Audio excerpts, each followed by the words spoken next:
Olá, você acompanha a partir de agora a reunião da Comissão de Saúde, presidida pelo deputado Dr. Bruno Rezende. E a reunião de hoje vai ser sobre a campanha Março Roxo de conscientização sobre a epilepsia. Vamos acompanhar os trabalhos. Bom dia a todos. É um prazer presidir mais essa sessão da Comissão de Saúde e Saneamento da Assembleia Legislativa do Estado do Espírito Santo. Invocando a proteção de Deus, havendo número legal, declaro abertos os trabalhos da Comissão de Saúde.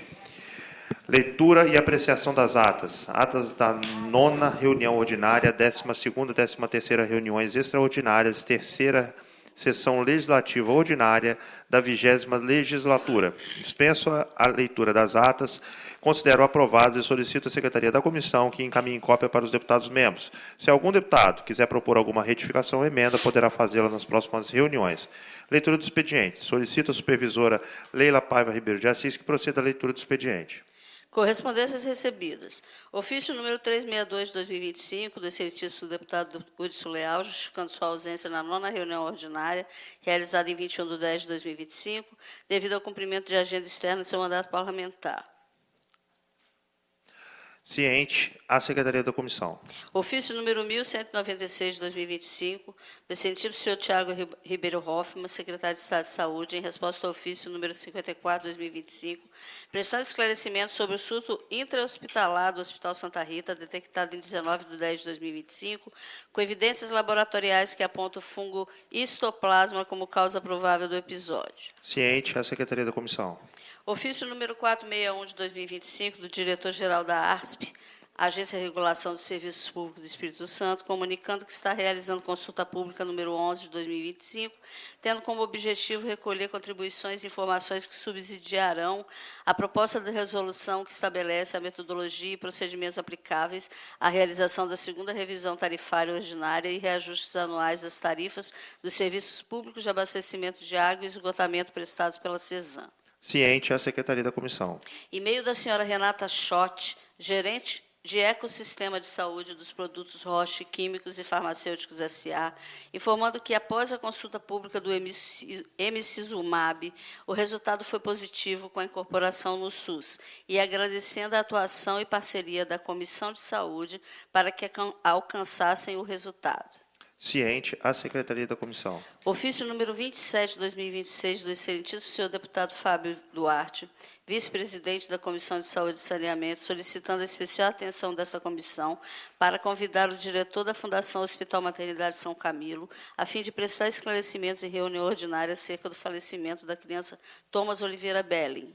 Ciente, à Secretaria da Comissão. Ofício número 28 de 2026, do excelentíssimo senhor deputado Fábio Duarte, vice-presidente da Comissão de Saúde, solicitando a especial atenção dessa comissão para convidar a direção e a equipe técnica da União do Pronto Atendimento UPA de Vila Rica, localizada no município de Aracruz, a fim de prestar esclarecimentos em reunião ordinária acerca do falecimento da criança Thomas Oliveira Belli. Ciente, à Secretaria da Comissão.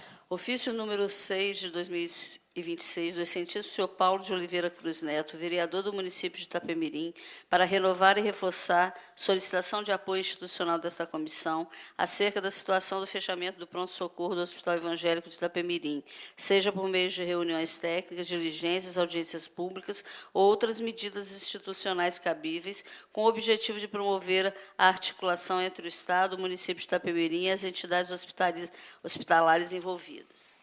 Ciente, à Secretaria da Comissão. Ofício número 19 do diretor-geral da Agência de Regulação dos Serviços Públicos do Espírito Santo, ARSP, Alexandre Careta Ventorim, comunicando que está sendo realizada consulta pública número 2 de 2026, tendo por objetivo recolher contribuições e informações que subsidiarão a proposta de resolução que estabelece a matriz de risco de contratos de prestação de serviços públicos de abastecimento de água e esgotamento sanitário regulados pela ARSP. Ciente, à Secretaria da Comissão. E-mail da supervisora da Comissão de Defesa dos Direitos Humanos, Camila Taquete, encaminhando denúncia de descumprimento de ordem judicial em processo movido por Marcos Felipe Pereira Almeida, que é cadeirante e possui uma ferida crônica desde 2021, ano que obteve liminar para realizar todo o tratamento pelo SUS, para que se cumpra o tratamento com suporte em ortopedia, cirurgia geral e cirurgia plástica. Ciente, à Secretaria da Comissão. Ofício número 3 da embaixadora da Associação Brasileira de Epilepsia do Espírito Santo, Jaqueline Monteiro Barros, solicitando apoio dessa comissão em algumas iniciativas no âmbito da Assembleia Legislativa, em alusão ao Dia Estadual de Conscientização sobre a Epilepsia, 26 de março, e reforçando a mobilização do Março Roxo. Ciente a Secretaria da Comissão. Ofício número 15, 2026, do diretor-geral da Fundação Estadual de Inovação e Saúde Nova Capixaba, Rafael Amorim Ricardo, encaminhando o relatório anual de prestação de contas da Fundação Inova referente ao exercício de 2024, em observância ao disposto o artigo 24 da Lei Complementar 924/2029. Ciente a Secretaria da Comissão. Ofício número 23, do excelentíssimo senhor deputado estadual Pablo Muribeca, solicitando a aprovação desta comissão para a realização de visita técnica no Hospital Santa Bárbara, situado na Avenida Dário Lourenço de Souza, 540, Mário Cipeste, Vitória, Espírito Santo. Ciente a Secretaria da Comissão. Proposições recebidas. Projeto de lei número 714 de 2025, de autoria da deputada Irine Lopes, que institui a política estadual do acesso gratuito aos contraceptivos subdérmicos reversíveis de longa duração de etonogestrel para mulheres em idade fértil. No uso das minhas prerrogativas constitucionais e regimentais, designo o deputado Zé Preto para relatar PL 714/2025, na forma do artigo 67, inciso 7 do Regimento Interno. Projeto de lei número 951 de 2023, de autoria da deputada Irine Lopes, que institui a política estadual de saúde integral da mulher no âmbito do Estado do Espírito Santo. No uso das minhas prerrogativas constitucionais, designo o deputado Fábio Duarte para relatar o PL 951/2023, na forma do artigo 67, inciso 7 do Regimento Interno. Projeto de lei número 474 de 2024, de autoria do deputado Capitão Assunção, que cria o programa Dignidade com Cães, que regulamenta o direito da pessoa com deficiência mental, intelectual ou sensorial, doença rara, doença orgânica ou mobilidade reduzida, ingressar acompanhada de seu cão de serviço em todos os locais públicos ou privados de uso coletivo, bem como de todos os meios de transporte em estabelecimentos comerciais no âmbito do Estado do Espírito Santo. No uso das minhas prerrogativas constitucionais, designo o deputado Zé Preto para relatar o PL 474/2024, na forma do artigo 67, inciso 7 do Regimento Interno. Projeto de lei número 513 de 2023, de autoria do deputado Sérgio Meneghelli, que dispõe sobre o Programa de Proteção e Educação para Crianças Diabéticas no âmbito do Estado do Espírito Santo e da outras providências.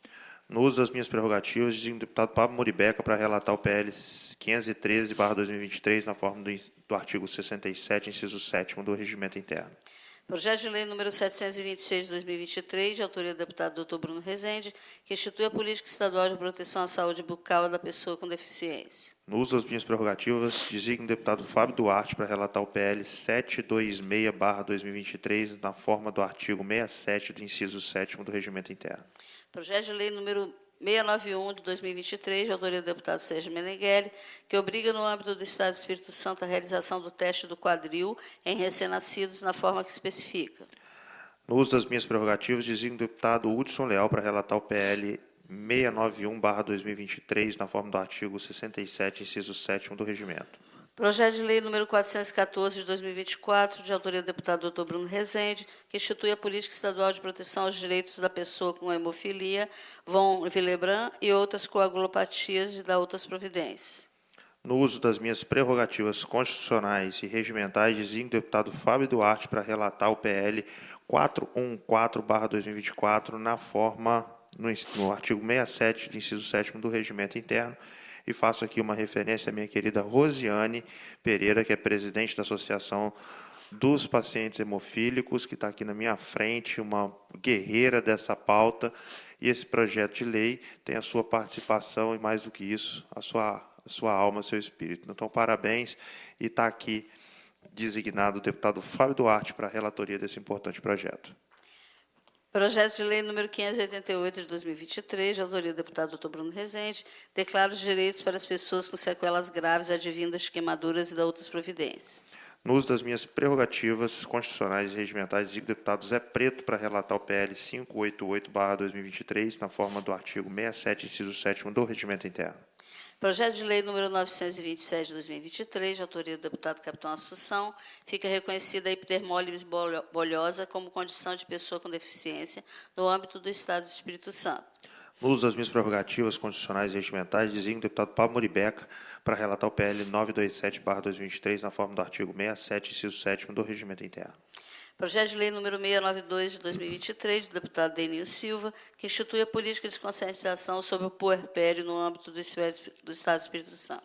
No uso das minhas prerrogativas, designo o deputado Hudson Leal para relatar o PL 692/2023, na forma do artigo 67, inciso 7º do Regimento Interno. Projeto de lei número 233 de 2024, de autoria do deputado Sérgio Meneghelli, que dispõe sobre a política estadual de acompanhamento nutricional às gestantes e lactantes do Estado do Espírito Santo. No uso das minhas prerrogativas, designo o deputado Fábio Duarte para relatar o PL 233/2024, na forma do artigo 67, inciso 7º do Regimento. Projeto de lei número 470 de 2024, do deputado Denil Silva, dispõe sobre a obrigatoriedade da divulgação da Lei Federal número 14.950, de 2 de agosto de 2024, que altera a Lei 8.069, de 13 de julho de 1990, Estatuto da Criança e do Adolescente, para dispor sobre o direito da criança e do adolescente de visitação à mãe ou ao pai internados em instituição de saúde do âmbito do Estado do Espírito Santo. No uso das minhas prerrogativas, designo o deputado Zé Preto para relatar o PL 470/2024, na forma do artigo 67, inciso 7º do Regimento. Projeto de lei número 273 de 2024, de autoria de Sérgio Meneghelli, dispõe sobre princípios e diretrizes para a instalação de jardins terapêuticos em unidades hospitalares, asilos, casas de repouso e dos centros de reabilitação. No uso das minhas prerrogativas, designo o deputado Pablo Moribeco para relatar o PL 273/2024, na forma do artigo 67, inciso 7º do Regimento. Projeto de lei número 167 de 2024, do deputado Sérgio Meneghelli, que institui no âmbito do Estado do Espírito Santo o Programa Estadual Praia para Todos e da Providência. No uso das minhas prerrogativas, designo o deputado Hudson Leal para relatar o PL 167/2024, na forma do artigo 67 do inciso 7º do Regimento Interno. Projeto de lei número 237 de 2024, deputado Zé Preto, institui o Programa Estadual de Acompanhamento Pré-Natal e Pós-Parto para gestantes com deficiência auditiva, surda e surdocega em todo o Estado do Espírito Santo. No uso das minhas prerrogativas constitucionais, designo o deputado Fábio Duarte para relatar o PL 237/2024, na forma do artigo 67 do inciso 7º do Regimento Interno. Projeto de lei número 290/2024, do deputado Capitão Assunção, cria o programa Gameterapia Inclusiva para pessoas com deficiência, síndromes e ou transtorno do espectro autista.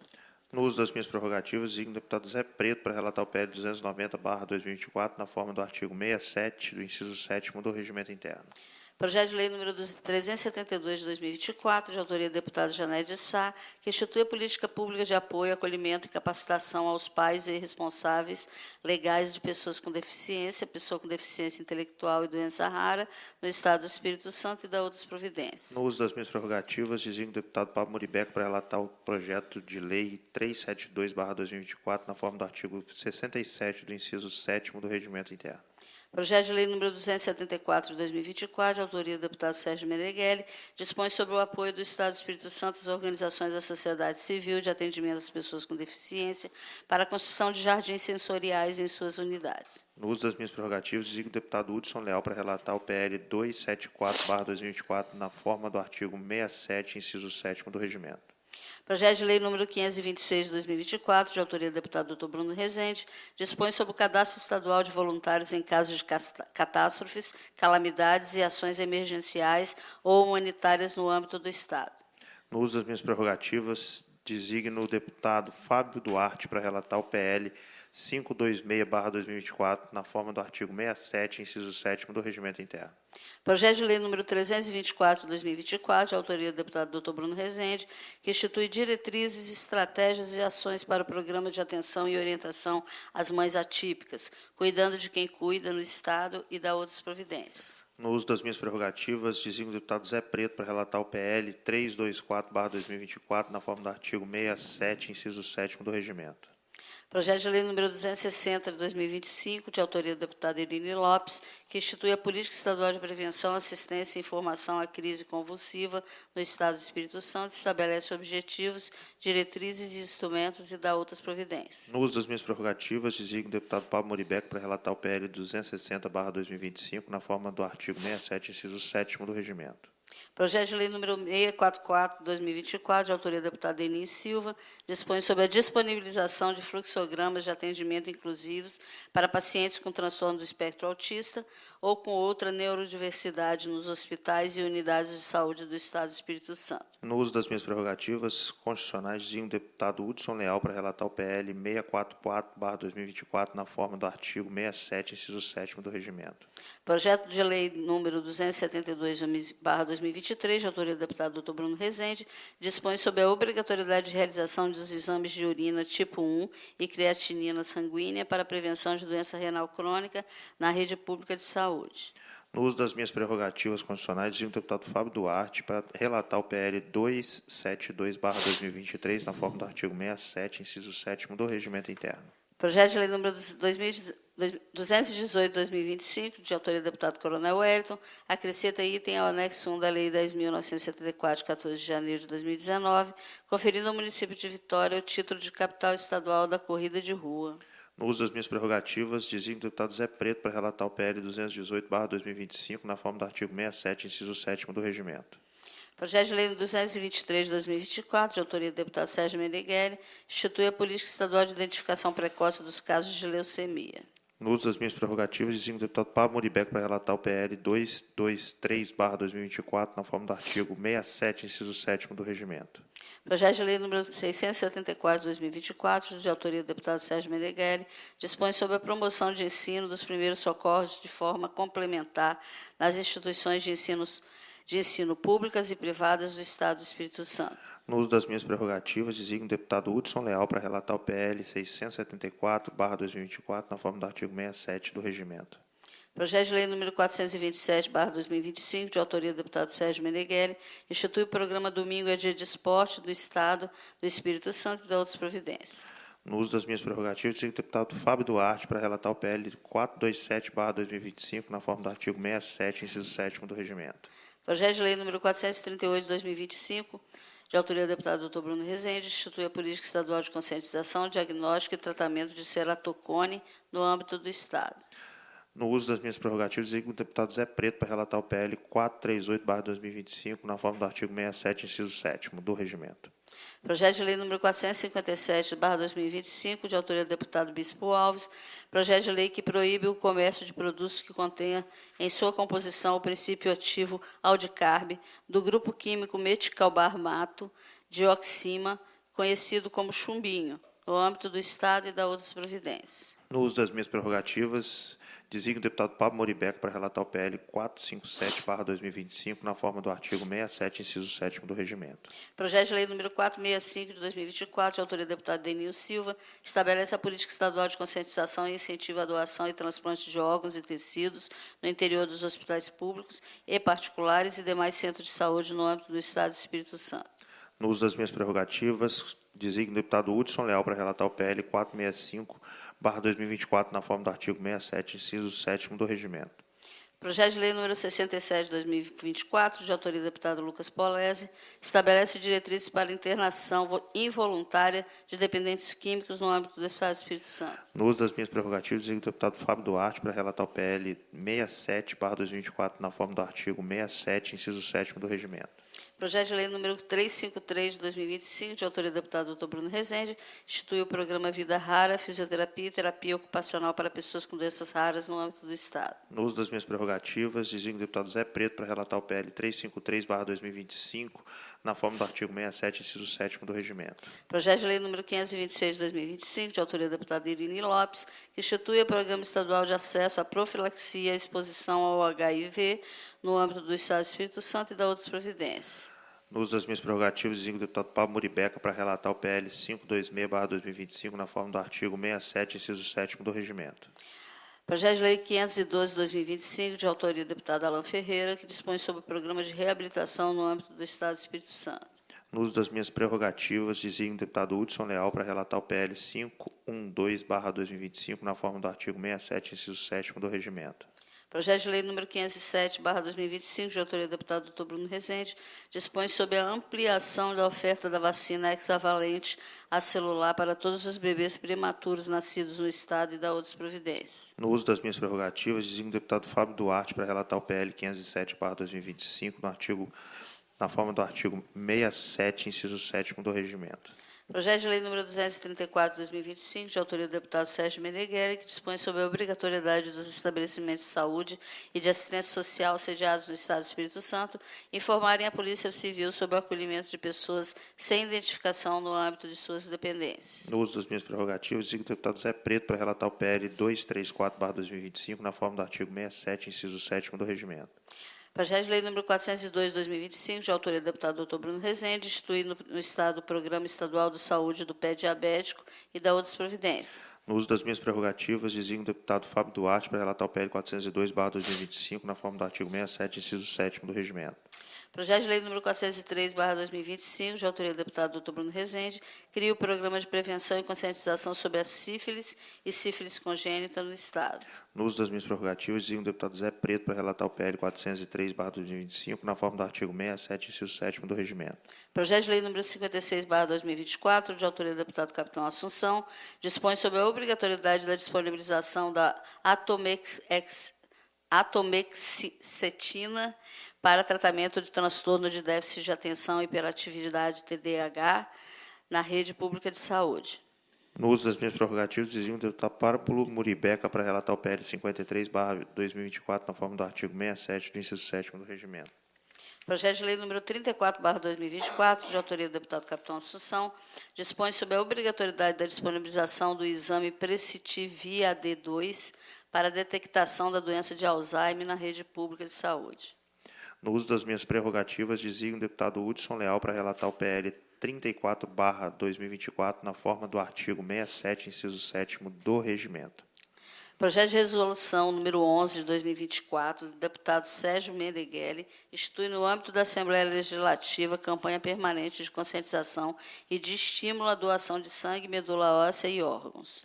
No uso das minhas prerrogativas constitucionais, designo o deputado Fábio Duarte para relatar o PL 11/2024, na forma do artigo 67, inciso 7º do Regimento. Projeto de lei número 440 de 2025, de autoria do deputado Lucas Polese, institui a Política Estadual de Melhoria e Otimização da Saúde Pública no âmbito do Estado do Espírito Santo. No uso das minhas prerrogativas, designo o deputado Zé Preto para relatar o PL 440/2025, na forma do artigo 67, inciso 7º do Regimento. Projeto de lei número 403 de 2024, de autoria do deputado Sérgio Meneghelli, dispõe sobre o uso da musicoterapia nos hospitais públicos estaduais e da outras providências. No uso das minhas prerrogativas, designo o deputado Hudson Leal para relatar o PL 403/2024, na forma do artigo 67, inciso 7º do Regimento Interno. Projeto de lei número 61, 2025, de autoria do deputado Dr. Bruno Rezende, que estabelece a colocação de placas informativas sobre como identificar um acidente vascular cerebral, AVC, em locais públicos de grande circulação de pessoas. No uso das minhas prerrogativas constitucionais e regimentais, designo o deputado Fábio Duarte para relatar o PL 61/2025, na forma do artigo 67 do Regimento Interno. Proposições distribuídas aos senhores deputados. Projeto de lei número 402 de 2024, de autoria do deputado Alcântara Filho, que dispõe sobre a proibição do consumo de maconha em ambientes de uso coletivo, públicos ou privados no Estado do Espírito Santo. Projeto de lei número 203 de 2024, de autoria do deputado Sérgio Meneghelli, que acrescenta dispositivos à Lei 4.444, de 10 de outubro de 1990, que regulamenta a doação de órgãos para transplante no Estado do Espírito Santo, para fomentar a adesão à autorização eletrônica de doação de órgãos.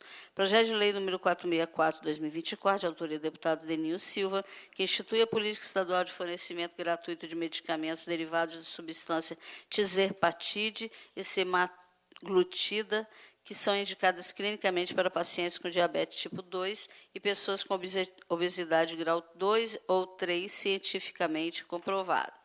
Projeto de lei número 492 de 2024, de autoria do deputado Dr. Bruno Rezende, que estabelece diretrizes para a promoção de conscientização sobre as ataxias cerebelares hereditárias e da outras providências. Projeto de Lei 493 de 2024, de autoria do deputado Dr. Bruno Rezende, que institui no Estado a carteira de identificação do paciente oncológico e da outras providências. Projeto de Lei número 952 de 2023, de autoria do deputado Dr. Bruno Rezende, que institui a campanha permanente de conscientização e prevenção de bronquiolite no Estado. Projeto de Lei número 6/2019, de autoria do deputado Janete de Sá, que determina critérios de acessibilidade para pessoas com dificuldade de locomoção ou mobilidade reduzida em hotéis, motéis, albergues, pousadas e assemelhados, localizados no Estado do Espírito Santo e da outras providências. Projeto de Lei número 573, de 2024, do deputado Dr. Bruno Rezende, que institui a política de diagnóstico e tratamento da síndrome da depressão e transtornos de ansiedade na rede pública de saúde. Projeto de Lei número 379, de 2024, de autoria do deputado Dr. Bruno Rezende, institui sobre a política de prevenção às amputações em pacientes diabéticos e da outras disposições. Projeto de Lei número 582/2024, de autoria do deputado Irine Lopes, que cria o Programa Estadual de Navegação de Paciente para pessoas com neoplasia maligna de mama no Estado do Espírito Santo. Projeto de Lei número 230, de 2025, de autoria do deputado Dr. Bruno Rezende, dispõe sobre a atualização periódica nos cadastros de pacientes inseridos no Sistema Único de Saúde no Estado do Espírito Santo, visando otimizar as filas de regulação de consultas, exames, cirurgias e procedimentos e da outras providências. Projeto de Lei número 548/2024, de autoria do deputado Dr. Bruno Rezende, instituir políticas públicas de conscientização e combate ao câncer de boca no Estado e da outras providências. Projeto de Lei número 610, de 2020, de autoria do deputado engenheiro José Esmeraldo, que estabelece que nos editais de concessão e ou permissão da prestação de serviço público de conservação, recuperação, manutenção, implantação de melhorias e operação de rodovias estaduais, constará a isenção de pagamento de pedágio às pessoas com doenças graves e degenerativas, transtorno do espectro autista e ou com deficiência de acordo com o disposto do artigo 2º da Lei Nacional 13.146 de 2015, quando em tratamento fora do município do seu domicílio. Projeto número 664 de 2024, de autoria do deputado Sérgio Meneghel, que institui o programa Remédio Solidário e dispõe sobre a coleta, redistribuição e uso de medicamentos não vencidos em bom estado, com o objetivo de ampliar o acesso à saúde e reduzir o desperdício de medicamentos no Estado do Espírito Santo. Projeto de Lei número 535/2024, de autoria do deputado Dr. Bruno Rezende, que institui a política pública para a prevenção e tratamento da doença de Alzheimer no Estado.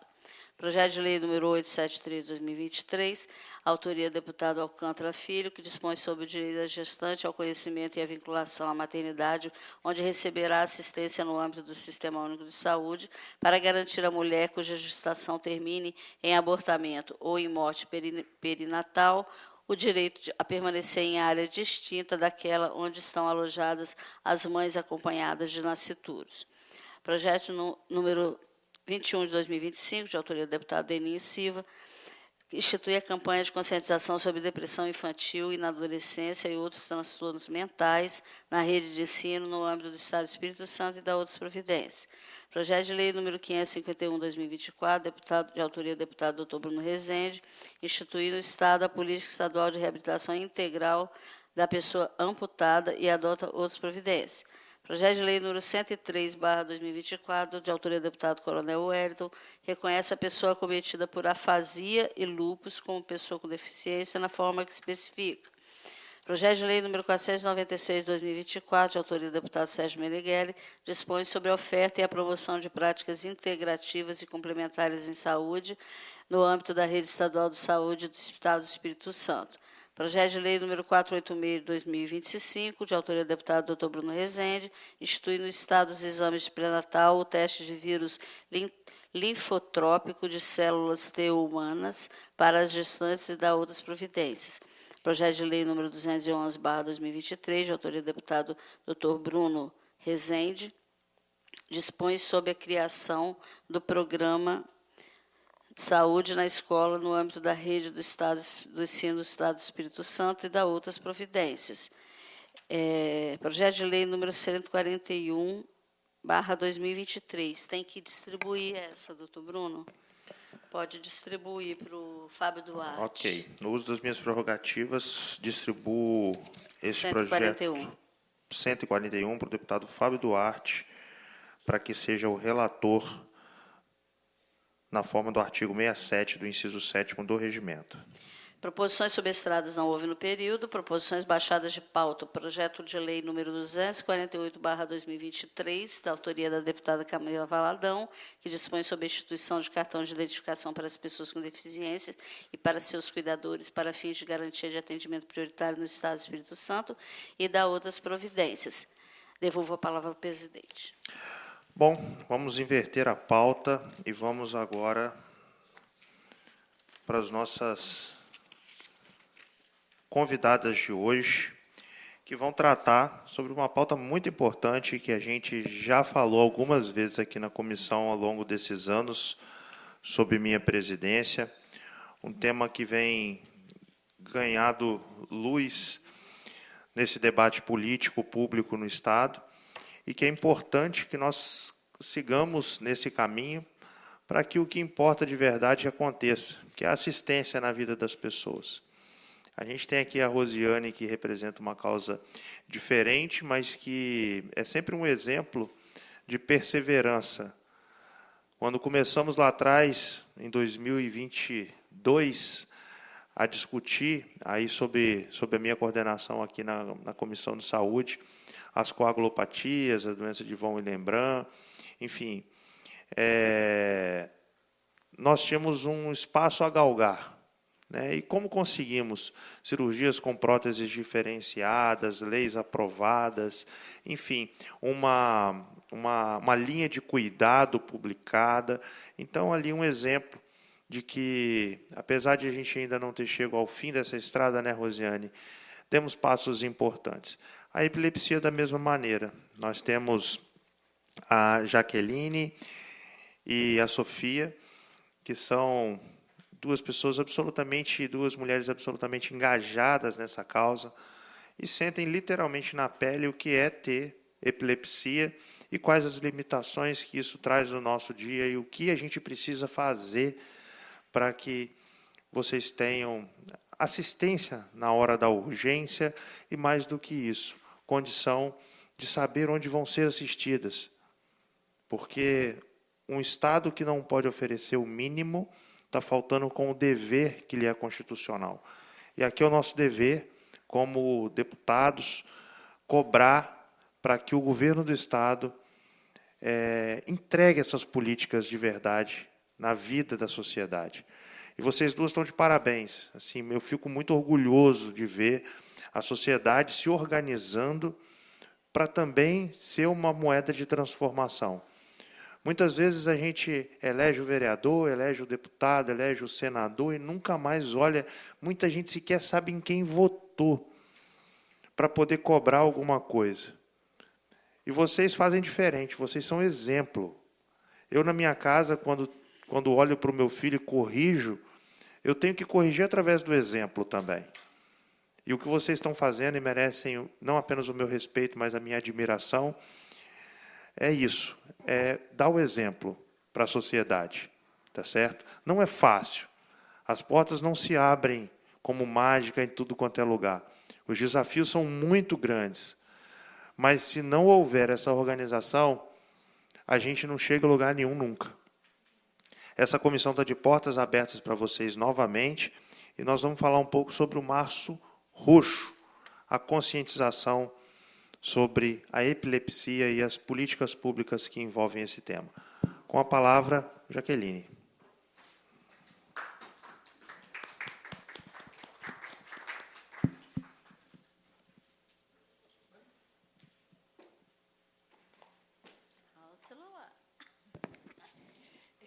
Tá ligado já?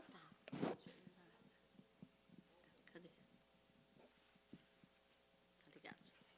Só se apontar Pena lá. que não tem.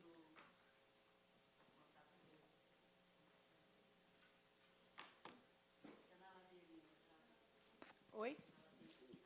Ai, tem que ficar ali, né? Tem que ficar no... Vixe, eu tenho que segurar aqui, porque eu tenho... Não, a sua apresentação está aqui. Ah, mas eu tenho muita coisa para falar e eu preciso de um roteirinho aqui, senão acaba a emoção tomando conta e eu não consigo falar. Então, eu peço licença para poder seguir aqui um pouco também o meu roteiro. Só um minutinho.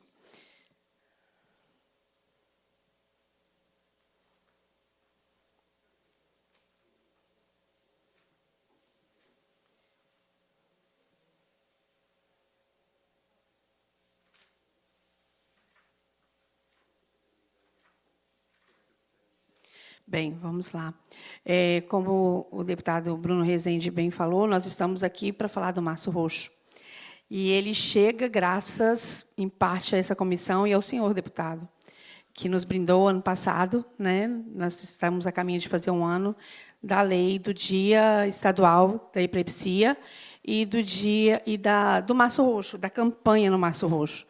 E, por isso, importante estar aqui hoje, né, reforçando essa ideia. E esse dia é bom deixar falado também qual é o dia, né, dia 26 de março, que é o Dia Mundial da Epilepsia. É o dia de trazer luz, de vestir roxo. E aí me perguntaram, por que você insiste em falar, já que também é o dia municipal e dia estadual? Se é o dia mundial, não é muito maior? Eu falo assim, não. O Dia Mundial traz a luz, traz uma união, mas a efetivação do dia nas políticas públicas é através da lei. E isso nós conquistamos, a lei, no município de Vitória, no município de Vila Velha. Queremos estender a Grande Vitória a todos os municípios do nosso estado. E é claro que a gente já também alcançou, como falei aqui, o dia estadual. E qual é a importância do dia estadual se você quer botar em todos os municípios? Porque existe... como eu diria, cada um tem o seu âmbito de ação, né? O município precisa articular questões de políticas públicas municipais, no sentido de o medicamento que ele distribui é diferente do que o Estado distribui e do que a federação distribui. Então, a gente precisa de cada um desses degraus trabalhando em sintonia e trabalhando em direção do melhor para a epilepsia.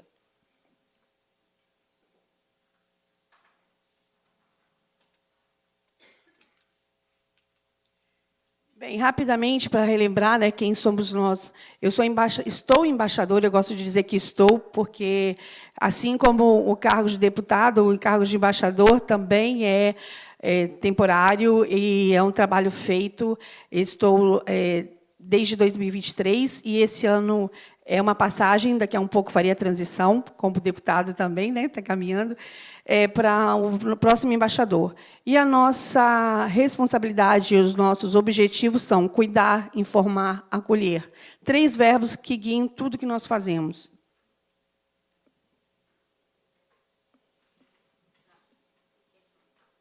Por favor, me ajuda. Eu te agradeço, Lê, ou quem puder. E aí, e além desses verbos, né, incluído esses 3 verbos, está a questão do advocacy, né, de sim trabalhar as políticas públicas.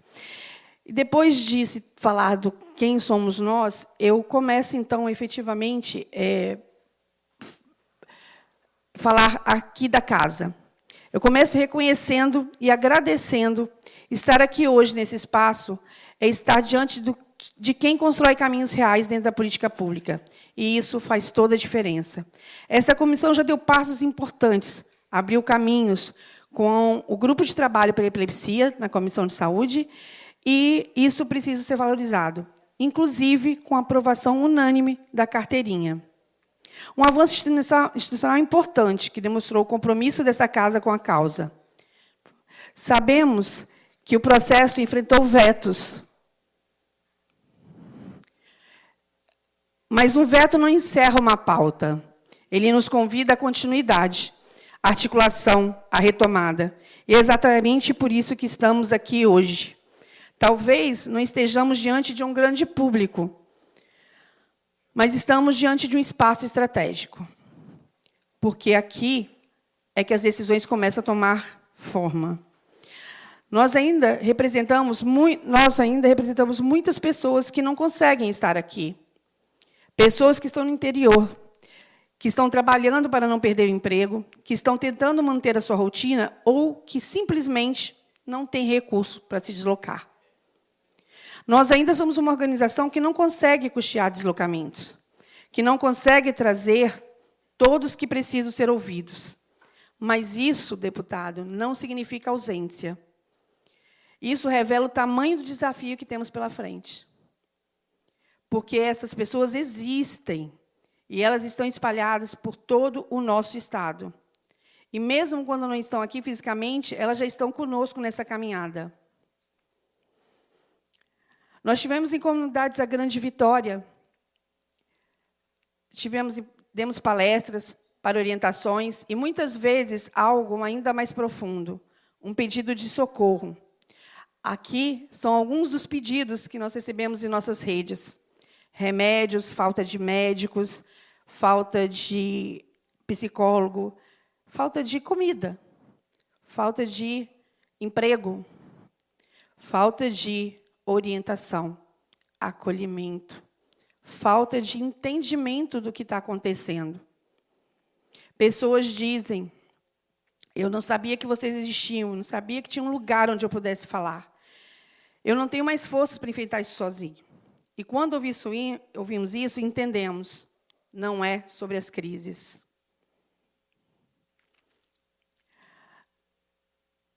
É sobre o que vem com elas. Não é falta de informação, é falta de acolhimento. Eu gostaria de trazer uma breve reflexão. Quantos aqui que estão aqui agora, me vendo, me ouvindo presencialmente, quantos de vocês conhecem alguém com epilepsia? Poderiam levantar a mão, por favor? Olha, deputado, para essa casa. Olha só. Por favor, mais uma vez, só para o deputado também ver.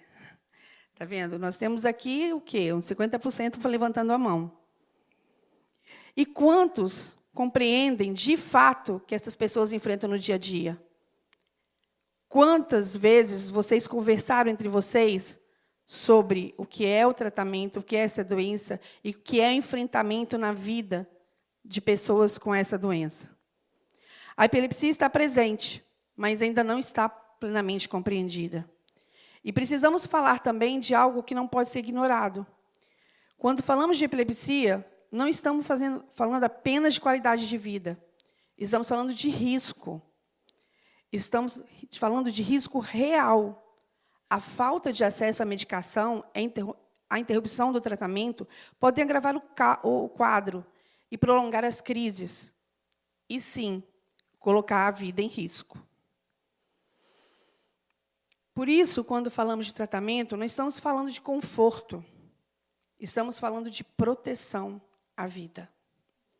É por isso que este não é um tema apenas da saúde, deputado.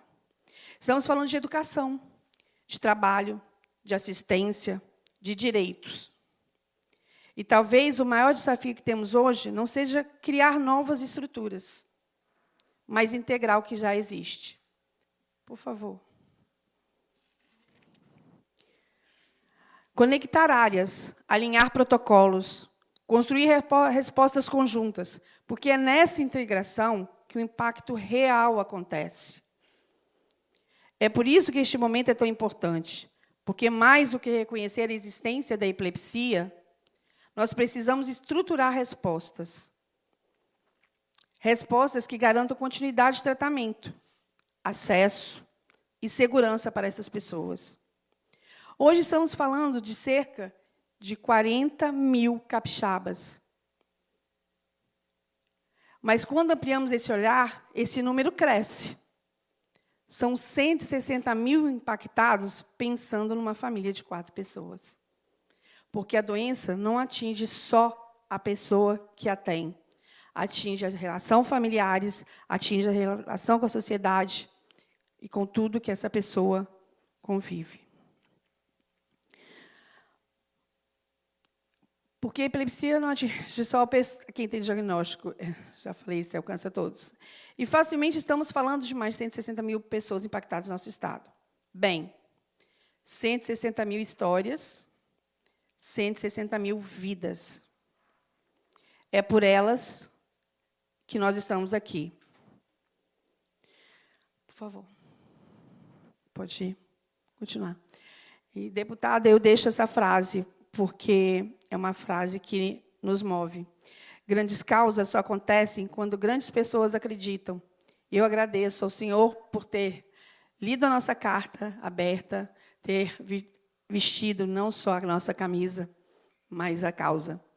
E espero que hoje, no nosso 4º Março Roxo, mas o primeiro Março Roxo estadual, a gente dê mais um passo para que a epilepsia não fique mais nas sombras. Obrigada.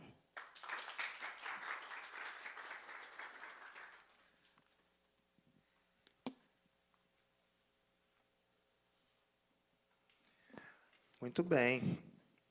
Jaqueline, eu gosto muito de escutar você, porque você é uma dessas 160 mil pessoas.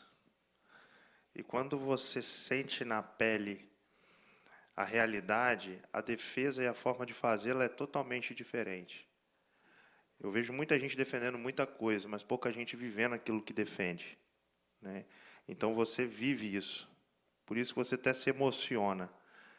Eu sei que essa menininha que está do seu lado é responsável por essa vivência, tá certo? Mas hoje, ela já nem é mais uma menininha, né, Jaque? Então, com a palavra, Sofia.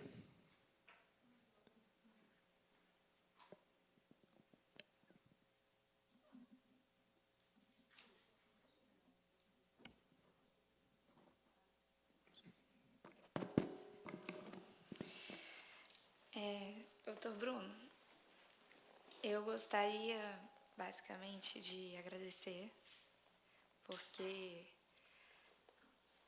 como minha mãe falou, a epilepsia, ela é pouco ouvida, pouco vestida, diferente, muito longe de diminuir outras causas, mas como ela é uma doença escondida, você não vê, você não sabe que aquela pessoa tem epilepsia até você ver a crise, você não sabe no rosto quem tem aquela doença, é muito difícil você identificar aquela pessoa e é muito difícil para a pessoa que tem a doença chegar e te contar. E depois que quem vê a crise se assusta, é mais difícil ainda dela chegar e falar, porque o estigma sobre ela é tão grande que as pessoas têm tanta vergonha de falar. No último final de semana, teve o Vitória com Você, e várias pessoas falaram com a gente. Uma delas era uma menina da minha idade, e ela tem epilepsia, está aguardando o laudo médico, que está demorando muito, ela disse, laudo médico do neurologista. Só que ela não queria entrar na sala se tivesse gente para falar comigo, porque ela tem muita vergonha. E o tipo de epilepsia dela nem é convulsiva, mas ela tem muita vergonha de falar com os outros perto. Então, por mais que seja uma doença escondida, quando ela se torna visível, ela faz com que a pessoa tenha uma vergonha que hoje torna os números invisíveis. E eu agradeço muito pelo senhor ter entrado nessa jornada de fazer com que a gente passe a ter uma visão de quantas pessoas têm, de conscientizar as pessoas de que não precisa ter essa vergonha, de que ela é uma doença como qualquer outra, que você não precisa ter o medo, você não precisa ter o tabu, você não precisa viver sob a sombra dela. E o senhor entrou nessa jornada com a gente logo na primeira reunião. Eu fico muito agradecida. O Março Roxo tem sido muito importante para a gente, tem feito muita diferença. E eu fico ansiosa para a gente voltar a retornar esse processo da carteirinha, porque vocês aqui na Assembleia têm abraçado muito, e sei que com você a gente tem ainda muito trabalho pela frente, mas também sendo muito abraçados. Então, muito obrigada por tudo.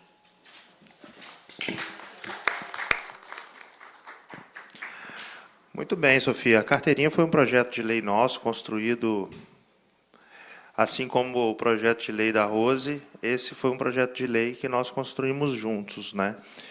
E tramitou aqui na casa, foi aprovado por unanimidade e foi vetado pelo governo do Estado. Um veto que eu não concordo, obviamente, né? E uma construção que a gente ainda tenta reverter, tá certo? Não vejo absolutamente infração nenhuma na carteirinha. Isso tramitou aqui na casa e não acho que a justificativa do governo do Estado é plausível. Uma ação que praticamente um custo baixíssimo e que pode salvar uma vida. Então, a pergunta que eu faço é quanto é que custa uma vida, né? Quanto custa uma vida?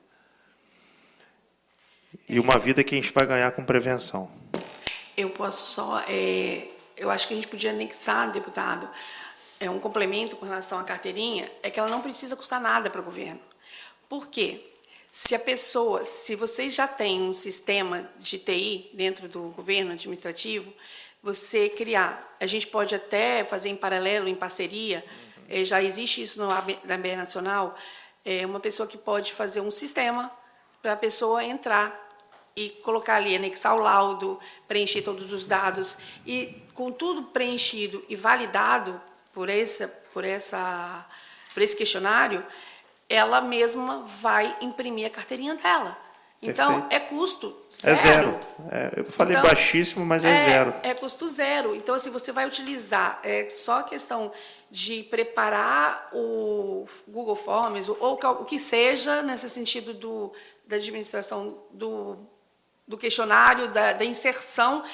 E, assim, a nossa carteirinha, e o senhor tem lá, né, a gente viu ali, ela tem a identificação e o protocolo Calma, salva vidas. Sim. E mais do que isso, salvar a vida daquela pessoa, vai mapear no nosso estado aonde ela está, como ela está sendo acolhida.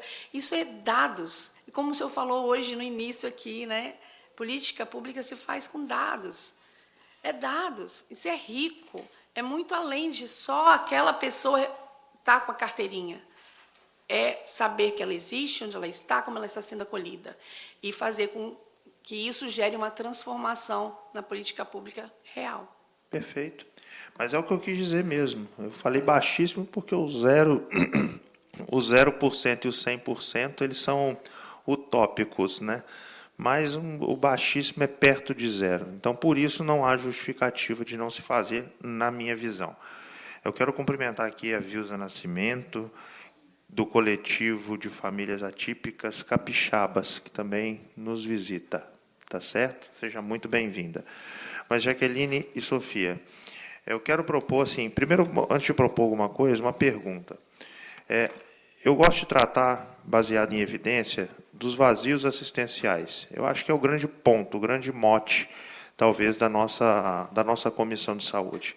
A gente trazer à luz para aquela defasagem em relação à assistência da ponta. É muito fácil falar da Sofia. A Sofia está aqui, ela tem uma mãe que já é especialista quase em epilepsia. A Sofia é uma pessoa que estava fazendo direito, se não me falha a memória, né, Sofia? Se formou no passado, estou ficando velho já, tá vendo? Quando eu conheci, estava na faculdade ainda. Verdade, se formou no passado, me lembrei. Já é uma advogada e tem assistência porque conhece todo o sistema. Mas aqui nós estamos tratando de outras Sofias. Sofias que, às vezes, não tem nem o que comer. Não tem informação, não tem plano de saúde, estão no interior do estado ou nas periferias, que não conhecem ninguém, que tem qualquer tipo de poder. Então, é sobre essa Sofia que nós estamos aqui tratando. Tá certo?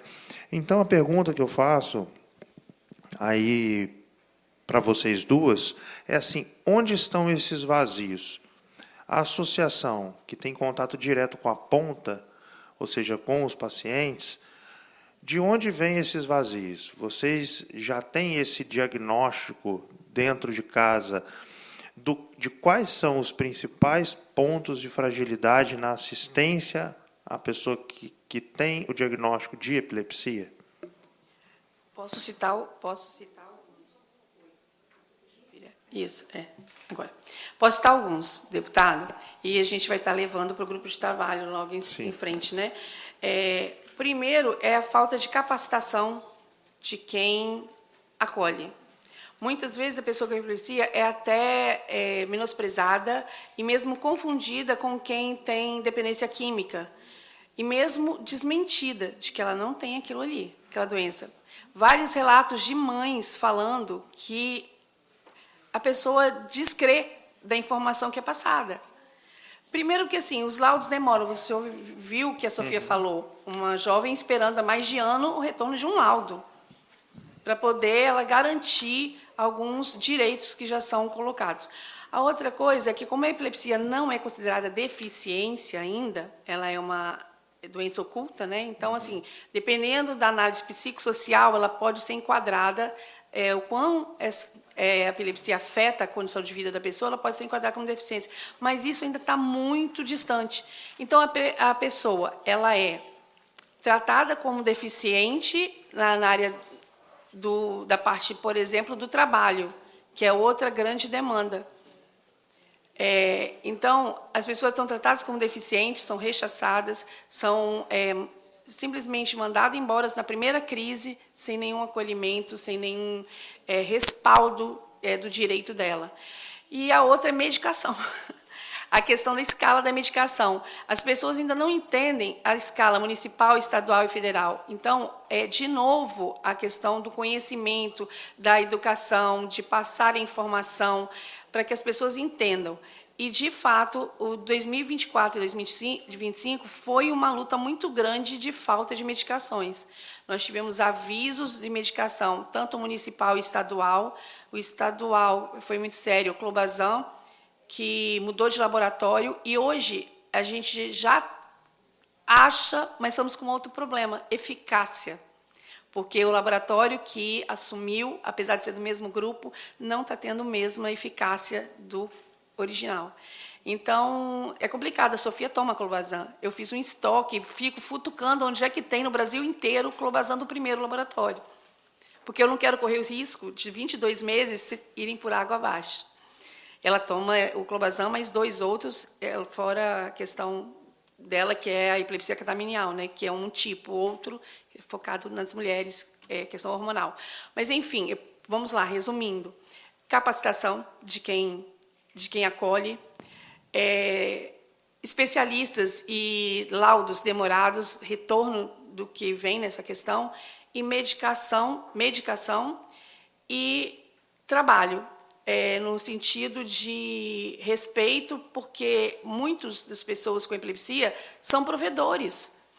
E quando ele perde o trabalho 1, 2, 3, ele gera não só a questão, lembra que a gente falou da questão familiar e tudo, uma outra consequência que é consequência da epilepsia, depressão profunda e risco de suicídio.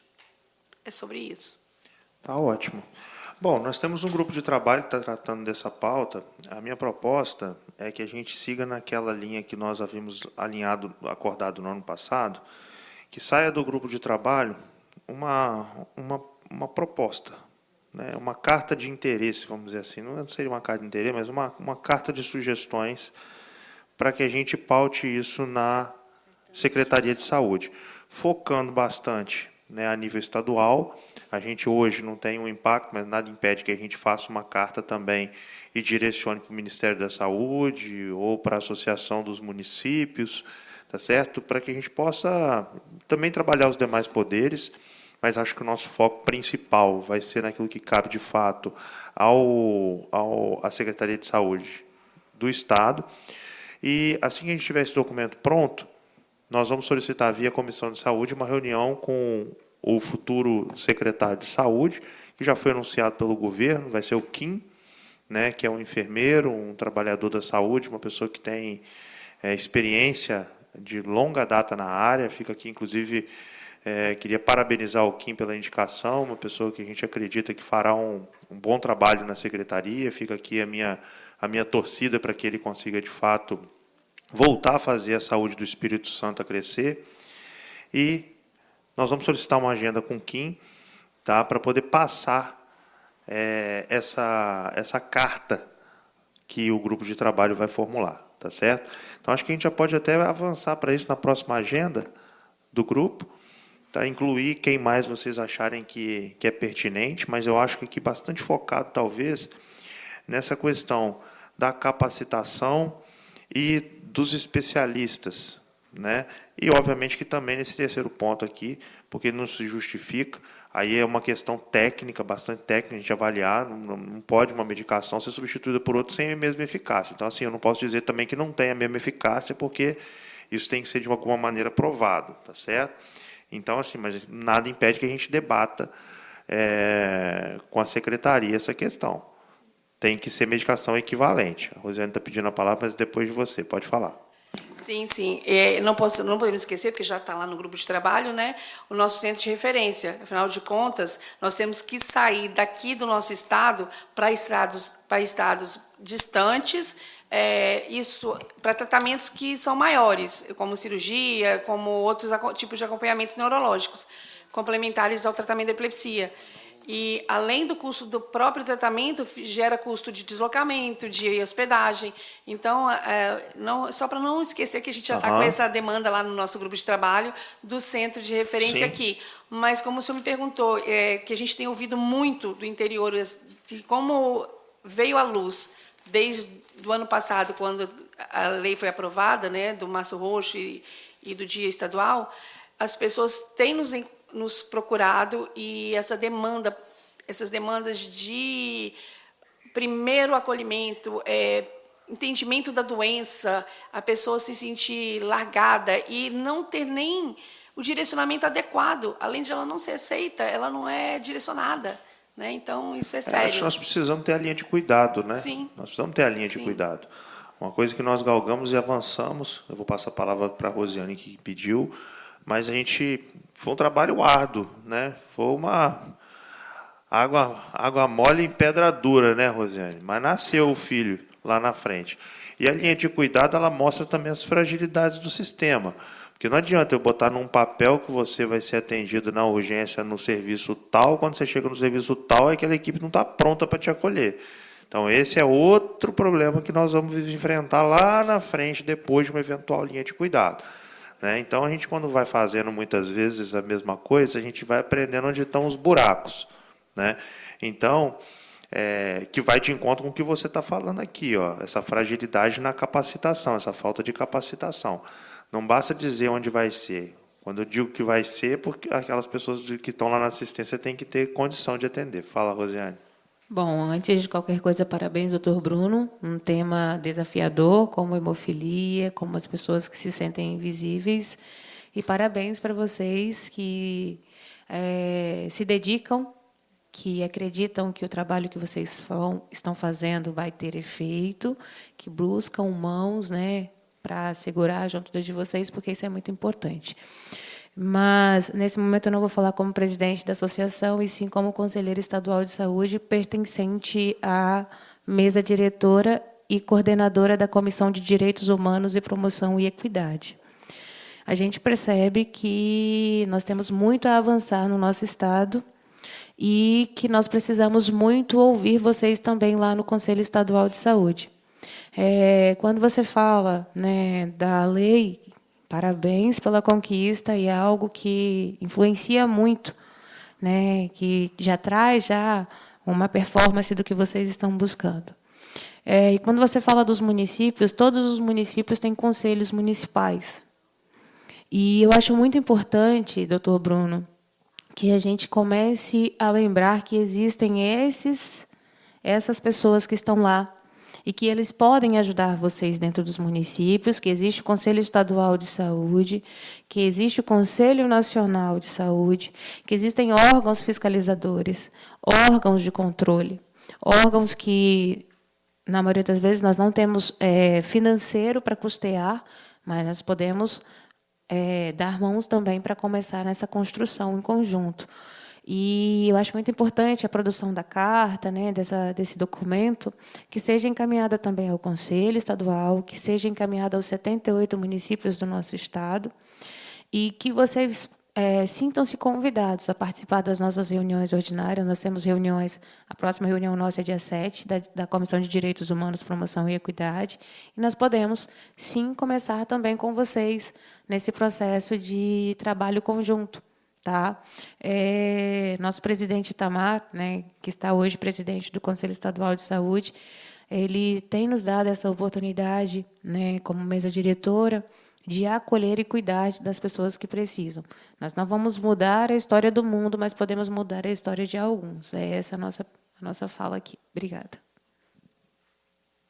É isso mesmo, perfeita a sua fala. E assim, é muito bom que o Conselho de Saúde esteja presente nas agendas da comissão, Rose. Você já está presente de qualquer jeito mesmo. Mas agora, representando também o Conselho, inclusive eu já solicitei a Rose que traga a diretoria do Conselho para mais perto da comissão, independente de quem presida hoje ou presidirá no futuro a Comissão de Saúde, até porque o ano que vem eu não estarei aqui na Assembleia Legislativa do Estado do Espírito Santo, mas outro deputado estará. E que bom que o trabalho não seja anulado, que o trabalho seja continuado. Então, vocês, como agentes sociais de transformação, vocês têm que estar aqui dentro, independente de quem seja o deputado, independente da ideologia, porque no Brasil hoje a gente discute quem é direita, quem é esquerda, esquece de discutir o que é bom para as pessoas. A gente fica lá naquela pancadaria, um querendo pegar o outro, mas esquece de dizer que cada um de nós está sentado aqui para discutir aquilo que é bom para quem está na nossa frente.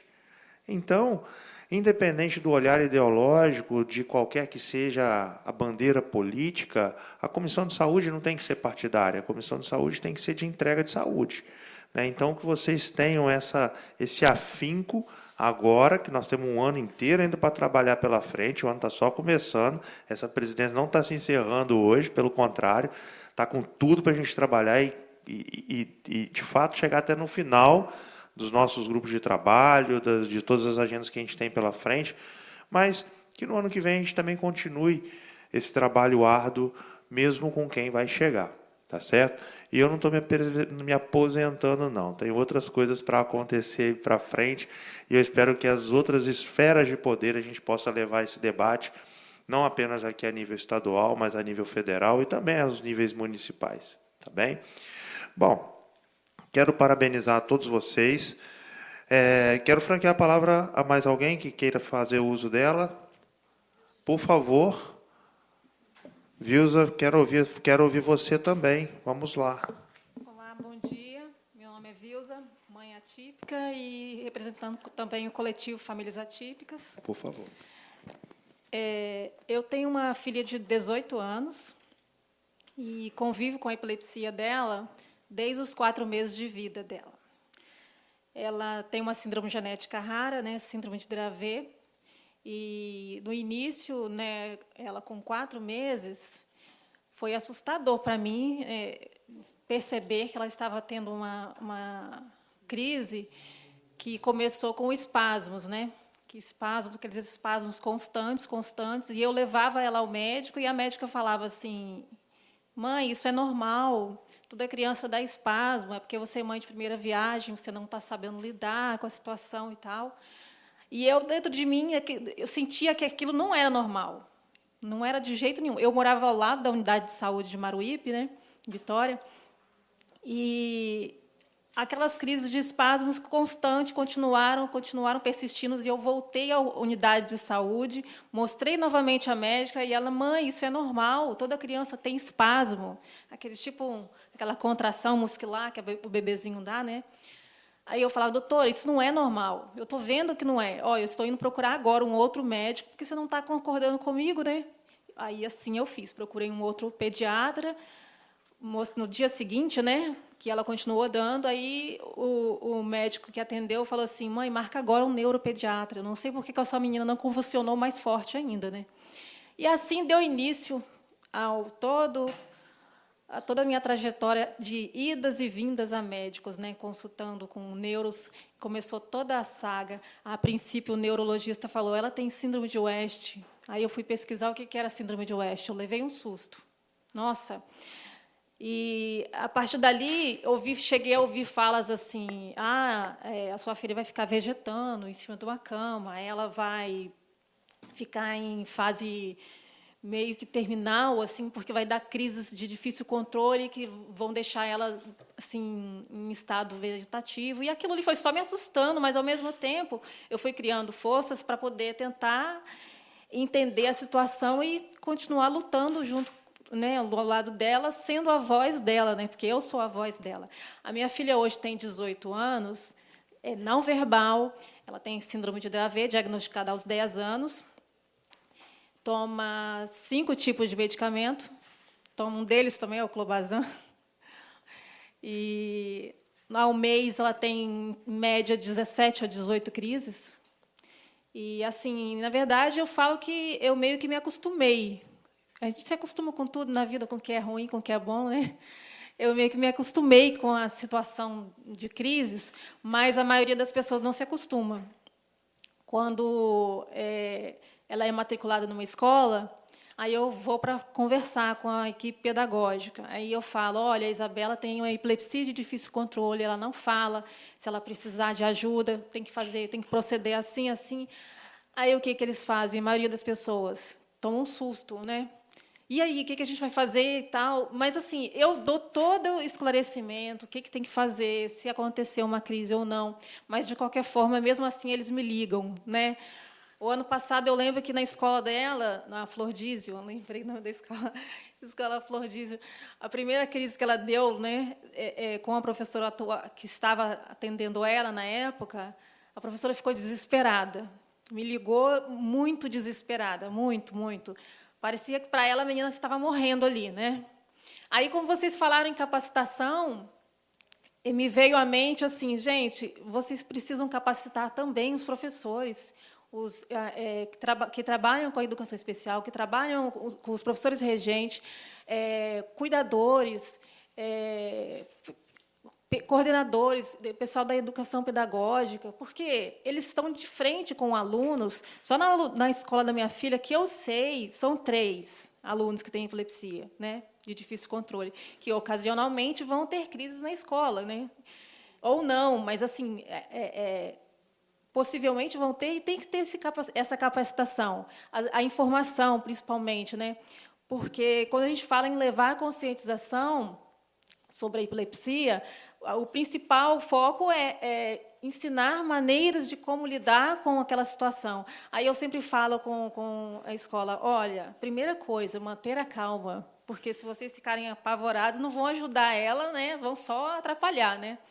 Mas é isso, eu faço parte do coletivo Famílias Atípicas, são mais de 200 famílias que estão no nosso coletivo, e cada família ali tem uma história, e muitas, a maioria tem crianças que têm epilepsia, as crianças, adolescentes, jovens, que têm uma epilepsia de difícil controle, e a maioria são pessoas em vulnerabilidade social muito grande, e a gente fica sempre numa troca assim de medicamentos. Olha, tem alguém aqui que está faltando medicamento, uma mãezinha está precisando de um medicamento, alguém tem para ajudar, para poder, né, doar para aquela família. Fica sempre nessa ajuda, porque são famílias que precisam muito, e muitas vezes vão lá na farmácia cidadã, não tem, está em falta.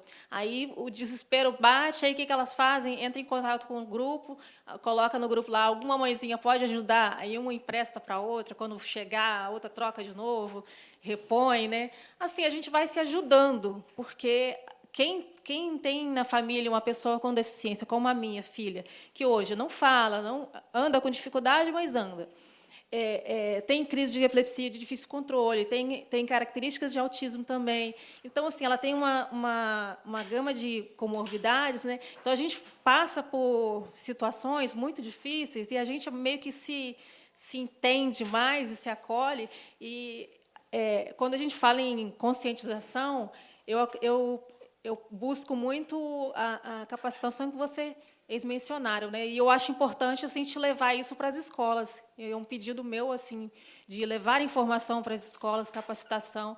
Eu estava até comentando com a Jaque que eu precisava de a gente fazer uma ação na escola, né, principalmente por conta dela, né, da minha filha, que quando tem crises eles ficam meio que alarmados lá, e eu falo, olha, aconteceu uma crise, se passar de 5 minutos, chama o SAMU. Aí eles falam assim para mim, mas e você? Eu falei, não, você me ligue depois, você primeiro é socorrer ela, né? Então é isso, agradeço a oportunidade de fala, né, e espero que nesse ano a gente consiga ter mais, assim, conseguir comemorar mais avanços na epilepsia, né? É isso. Obrigada. Muito bom, Vilza. É sobre isso, né? É sobre tudo que você falou, né? E eu vou salientar aí de novo que no meio dessas mais de 200 famílias que você está falando, o quão importante é que você tenha famílias em todos os cenários, né? Parece que só acontece naquele lugarzinho que a gente enxerga, mas quantos lugares a gente não enxerga? E famílias que estão em vulnerabilidade, né, social. O quão difícil deve ser para cada mãe, cada pai nesse contexto. Ou para a pessoa. Né? Que o teu filho ou filha é um ser humano, é uma menina que está ali, que quer ter perspectiva. E qual é a perspectiva se a gente não estiver junto? Se vocês não tiverem condição de cuidar? Então, assim, é sobre isso. É isso que me molda, sabe? Eu costumo dizer que quando senta na minha frente é um ser humano. Eu não quero saber, eu trato câncer. A minha especialidade é radio-oncologia. Eu dediquei, desde 2007, mais ou menos, a minha vida passou a ser a pessoa com câncer. E quando senta na minha frente, eu não sei qual é a cor, raça, sexo, se tem erros ou não ali fora. Eu sempre digo, ali no meu consultório eu trato o padre, um pastor e trato um bandido. Se ele cometeu algum problema na vida dele, um erro, não é problema meu, é problema da justiça, com Deus, com qualquer pessoa. Mas comigo não. Então, quando está ali, eu cuido. E a saúde tem que ser assim, ela tem que ser cega nesse sentido, mas ela tem que ter luz para poder abarcar a necessidade de toda a comunidade. Então, nós vamos seguir naquilo que a gente já conversou, tá certo? Para que a gente possa fazer essas agendas, aí sim, políticas e técnicas, para que a gente possa chegar ao ponto de assistência que a gente precisa. Alguém mais? Ok, então vamos caminhar para o fim. Eu queria agradecer a presença de todos vocês, dizer que essa casa é casa de vocês, aqui vocês não chegam só como convidados, vocês são proprietários. Toda essa estrutura aqui não é do deputado, toda a estrutura é da população, é das pessoas. Fala, Rose. Bom, eu vim aqui hoje para agradecer essa casa. Nós trabalhamos em conjunto e buscamos aqui apoio do Dr. Bruno com a Comissão de Saúde para a medicação Emicizumab para criança na primeira infância. E deu muito certo o trabalho do coletivo do nosso estado, o empenho que foi feito, a dedicação. Todos vocês trabalharam muito. E hoje nós já temos crianças aqui do nosso estado, na primeira infância, já recebendo o tratamento de Emicizumab, um produto que é subcutâneo, que traz qualidade, ele é de longa duração, é um produto que não é tão agressivo, na hora de fazer, porque de primeiro era endovenoso e havia uma resistência muito grande das crianças durante o uso. Então, parabéns, doutor Bruno, parabéns a essa equipe que sempre tem nos dado a oportunidade de trazer as demandas das pessoas, e todos eles são acolhidos da melhor forma possível. E aí a gente já tem as mãezinhas ali no grupo já fazendo foto dos menininhos, já fazendo só aquela pequena agulhadinha, tipo remédio para diabetes. Então, está todo mundo muito feliz. E isso não só foi para o nosso estado. Hoje nós temos crianças de todo o Brasil que recebem essa medicação. E isso foi um trabalho muito grande que foi feito. E estou aqui para agradecer, tá? De coração mesmo, que isso traz um impacto que eu acho que poucas pessoas conseguem mensurar. Qualidade de vida na melhor proporção. Obrigada. Que bom, Rosa. Fico muito feliz. Fico muito feliz. E como eu sempre digo, a dignidade não pode ter fronteira, né? E o que a gente busca hoje aqui é que ela não tenha fronteira no Espírito Santo. Mas daqui a pouco nós não vamos querer ver fronteira no país, né? Nós temos que ser um Brasil de dignidade. Da mesma forma como não pode morrer de fome aqui, não pode morrer de fome no Acre. Da mesma forma como a gente não quer desassistência aqui, a gente não quer no Amapá, né? Então, a gente tem que prover essas políticas públicas. Tá certo? Você está de parabéns, como eu já disse anteriormente, todas vocês da mesma maneira. Então, gostaria de agradecer a Deus, ao nosso gabinete, à Comissão de Saúde, à diretoria das comissões permanentes, aos servidores da Engenharia, Tecnologia, repórteres da TV Alice, taquigrafia, sonorização, procuradores e consultores legislativos. Nada mais a pena tratar, declaro encerrados os trabalhos dessa comissão e convido os senhores membros para a próxima, que será ordinária no plenário, Rui Barbosa, nessa Casa de Leis. Tenham todos uma excelente semana e que Deus abençoe o nosso Espírito Santo.